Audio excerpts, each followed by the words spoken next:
hari ini? Sehat ya? Hari ini sudah sarapan semuanya? Oke, siap menerima kuliah hari ini? Siap ya. Oke. Bismillahirrahmanirrahim. Assalamualaikum warahmatullahi wabarakatuh. Waalaikumsalam warahmatullahi wabarakatuh. Baiklah teman-teman, sebelum kita mengawali perkuliahan kita kali ini, mari kita membaca Fatihah terlebih dahulu. Mudah-mudahan kita senantiasa diberikan kemudahan oleh Allah Subhanahu wa Ta'ala, diberikan kelancaran sehingga kita mendapatkan ilmu yang bermanfaat, barokah di dunia dan akhirat. Wa ala hadhihi wa ala kulli sholihah ila hadrati syaikhul barakatuh. Al-Fatihah. Bismillahirrahmanirrahim.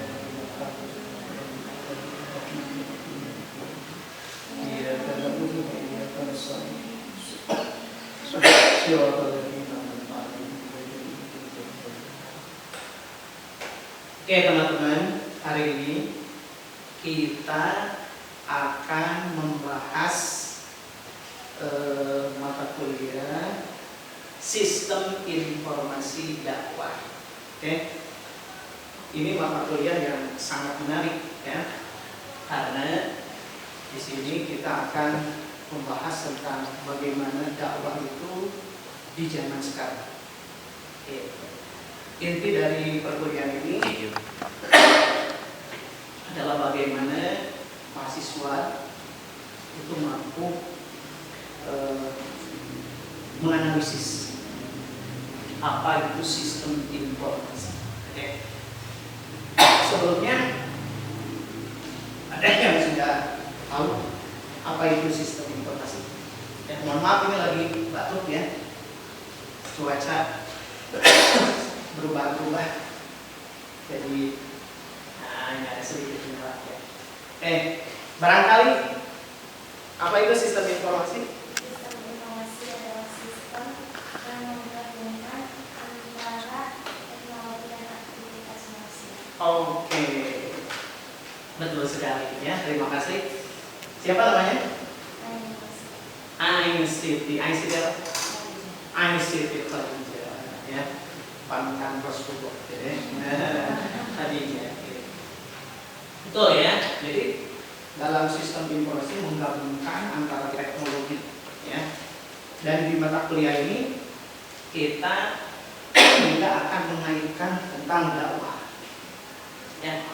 Ternyata dakwah itu saat ini bukan hanya dikenal sebagai apa istilahnya itu cara menyampaikan pesan-pesan dakwah di mimbar atau khutbah saja, tetapi kita mengenal yang namanya sistem informasi dakwah.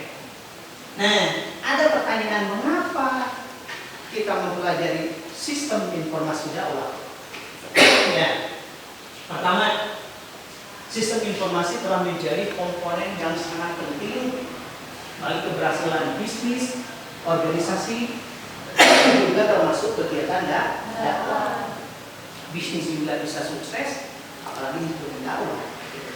Nah, kemudian sistem informasi berbasis internet dapat membantu kegiatan dakwah, meningkatkan efisiensi, juga efektivitas proses dakwah.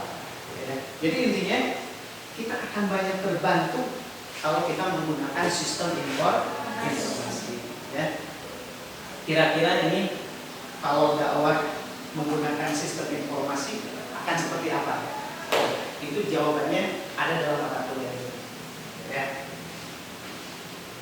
Sebelum kita membahas lebih jauh tentang bagaimana sistem informasi dakwah, kita pelajari dulu konsep dasar dari sistem. Ya. Konsep dasar sistem itu ada yang melalui pendekatan prosedur, ada yang melalui pendekatan komponen. Coba siapa ini namanya? Alifa. Apa itu pendekatan prosedur? Kumpulan dari prosedur-prosedur yang berkaitan dengan Oke, ya. Jadi kalau berbicara prosedur itu ada tujuan-tujuannya. Oke. Contoh, sistem akuntansi, gitu ya. Itu berarti kumpulan prosedur. Ada penerimaan kas, gitu ya. Ada apalagi pengeluaran kas, penjualan, pembelian. Gitu. Misalkan kita ya ada sistem informasi akademik kan. Anda mulai pertama apa dulu? Mendaftar sebagai calon mahasiswa, ada ujian, terus ada kuliah tahun. Sekarang mengisi ALS, gitu kan? Nanti bagaimana melihat nilai, bagaimana yudisium. Nah itu namanya prosedur atau pendekatan prosedur. Nah kemudian ada pendekatan komponen. Nah, ini kumpulan dari komponen yang saling berhubungan satu terhadap yang lainnya untuk membentuk satu kesatuan untuk mencapai tujuan. Jadi ada prosedur, ya, ada hubungannya, ada komponennya, kemudian ada tujuan. Gitu. Komponen ini dihubungkan satu dengan yang lainnya untuk mencapai tujuan tersebut. Contoh sistem komputer. Nah, ini masuk dalam komponen. Kan dalam sistem komputer itu ada hardware, ada software. Gitu. Yang mana komponen-komponen ini saling berhubungan. Coba kalau dalam komputer tidak ada hardware-nya bagaimana? Bisa jalan nggak? Tidak. Ada hardware-nya tapi tidak ada software-nya, jalan nggak? Tidak. Jadi antara hardware dan software saling berhubungan. Nah, ketika berhubungan, kita misalkan mau buat makalah, jadi karena komponen itu saling berhubungan. Nah itu. Pak, mohon izin mau bertanya. Silakan. Apa sih yang menjadi tantangan dakwah di era milenial ini? Oke, terima kasih pertanyaannya. Teori daripada sistem informasi. Untuk apa? Karena dakwah ini sekarang mengalami tantangan. Ya, banyak sekali tantangan. Gitu. Bukan hanya dakwah, tentunya pendidikan, bisnis, gitu ya, ekonomi. Gitu. Namun kita hari ini akan berbicara dalam konteks dakwah. Gitu. Apa saja? Nah, pertama dua sisi kemajuan teknologi ya. Teknologi itu ibarat dua sisi mata uang, ya. Ada plus, ada minus, negatif, positif, gitu ya. Nah, sistem informasi diantaranya bagaimana kita menambah sisi-sisi negatifnya, kemudian bisa meningkatkan sisi-sisi positifnya. Kemudian, dirasa atau tidak, hari ini kita mengalami yang namanya degradasi moral, ya, di mana moralitas bangsa semakin menurun, gitu ya. Contohnya, gitu ya, banyak sekali sekarang penelitian, gitu ya.